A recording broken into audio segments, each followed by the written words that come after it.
विख्यात रूसी साहित्यकार टॉलस्टॉय अपनी कहानी 3 प्रश्न में लिखते हैं कि किसी राजा के मन में 3 प्रश्न अक्सर उठा करते थे, जिनके उत्तर पाने के लिए वो अत्यंत अधीर था।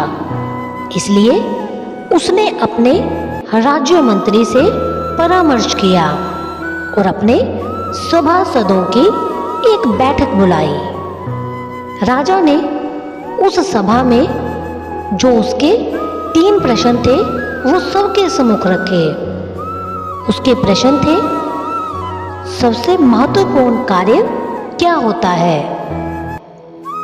परामर्श के लिए सबसे महत्वपूर्ण कौन होता है?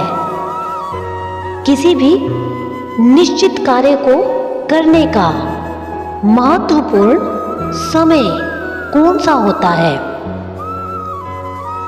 राजा के ये 3 प्रश्न थे, लेकिन कोई भी राजा के इन 3 प्रश्नों का संतोषजनक उत्तर न दे पाया। उस सभा में राजा को एक ऐसे सन्यासी के बारे में पता चला जो सुदूर जंगल में एक कुटिया में रहते थे और सबकी जिज्ञासा का समाधान करने में समर्थ थे। राजा भी साधारण वेश में अपने कुछ सैनिकों एवं गुप्तचरों को साथ लेकर चल दिया उस सन्यासी के दर्शनों के लिए। दिल में एक ही आस थी कि अब उसे अपने प्रश्नों के उत्तर अवश्य ही मिल जाएंगे। जब वे सब सन्यासी की कुटिया के समीप पहुंचे तो राजा ने अपने सभी सैनिकों एवं गुप्तचरों को कुटिया से दूर रहने का आदेश दिया और स्वयं अकेले ही आगे बढ़ने लगे। राजा ने देखा कि अपनी कुटिया के समीप ही सन्यासी खेत में कुदाल चला रहे हैं। कुछ ही क्षणों में उनकी दृष्टि राजा पर पड़ी। कुदाल चलाते चलाते ही उन्होंने राजा से उसके आने का कारण पूछा और राजा ने भी बड़े आदर से अपने वही 3 प्रश्न सन्यासी को निवेदित कर दिए। राजा अपने प्रश्नों के उत्तर की प्रतीक्षा करने लगा, लेकिन ये क्या, साधु ने तो उत्तर देने की बजाय राजा को उसकी कुदाल लेने का संकेत कर डाला और राजा भी कुदाल लेकर खेत जोतने लगा। आखिरकार राजा को अपने प्रश्नों के उत्तर भी तो चाहिए थे। राजा के खेत जोतते जोतते संध्या हो गई। इतने में एक घायल व्यक्ति जो खून से लथपथ था और जिसके पेट से खून की धार बह रही थी, उस सन्यासी की शरण में आया। अब सन्यासी एवं राजा दोनों ने मिलकर उस घायल की मरहम पट्टी की। दर्द से कुछ राहत मिली तो घायल सो गया। प्रातः जब वो घायल आगंतुक राजा से क्षमा याचना करने लगा तो राजा के आश्चर्य का ठिकाना ना रहा। आगंतुक राजा की स्थिति देख तत्काल अपना परिचय देते हुए बोला, कल तक आपको मैं अपना घोर शत्रु मानता था, क्योंकि आपने मेरे भाई को फांसी की सजा दी थी। मैं बदले का अवसर ढूंढता रहता था। कल मुझे पता लग गया था कि आप साधारण वेशभूषा में इस साधु के पास आए हैं।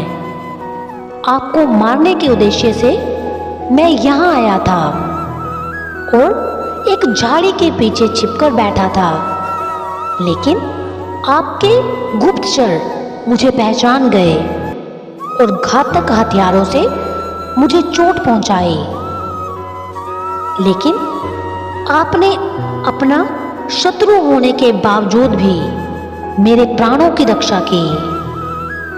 परिणामतः मेरे मन का द्वेष समाप्त हो गया है। अब मैं आपके चरणों का सेवक बन गया हूं। आप चाहे दंड दें अथवा मुझे क्षमा दान दें, ये आपकी इच्छा है। घायल की बात सुनकर राजा स्तब्ध रह गया और मन ही मन इस अप्रत्याशित ईश्वरीय सहयोग के लिए प्रभु का धन्यवाद करने लगा।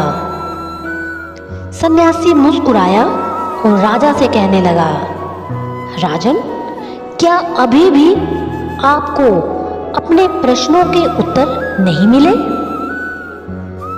राजा कुछ दुविधा में दिखाई दे रहा था, इसलिए सन्यासी ही बात को आगे बढ़ाते हुए कहने लगा, आपके पहले प्रश्न का उत्तर है, सबसे महत्वपूर्ण कार्य वही होता है जो हमारे सामने होता है। जैसे आपने मुझे खेत जोतने में सहयोग दिया, यदि आप मुझे सहानुभूति ना दिखाते तो आपके जीवन की रक्षा ना हो पाती। आपका दूसरा प्रश्न था कि परामर्श के लिए कौन महत्वपूर्ण होता है, जिसका उत्तर आपको स्वयं ही मिल चुका है कि जो व्यक्ति हमारे पास उपस्थित होता है उसी से परामर्श मायने रखता है। जैसे उस घायल व्यक्ति को सहायता की आवश्यकता थी, जिसके प्राण आपने बचाए। जिस तरह आपका शत्रु भी आपका मित्र बन गया। तीसरे प्रश्न का उत्तर यही है कि किसी भी निश्चित कार्य को करने का महत्वपूर्ण समय होता है अभी। दोस्तों, महान रूसी साहित्यकार टॉलस्टॉय की ये कहानी हमें सावधान करती है कि वर्तमान के महत्व को कभी भी नहीं भूलना चाहिए और भविष्य की चिंता में वर्तमान यदि बिगड़ गया तो हम हाथ मलते ही रह जाएंगे। प्रस्तुत कार्य को मनोयोग से करना ही अथवा समय का सदुपयोग ही न केवल उज्जवल भविष्य की संभावनाओं की नींव होता है, अपितु यही सर्वांगीण प्रगति का मूल मंत्र भी है।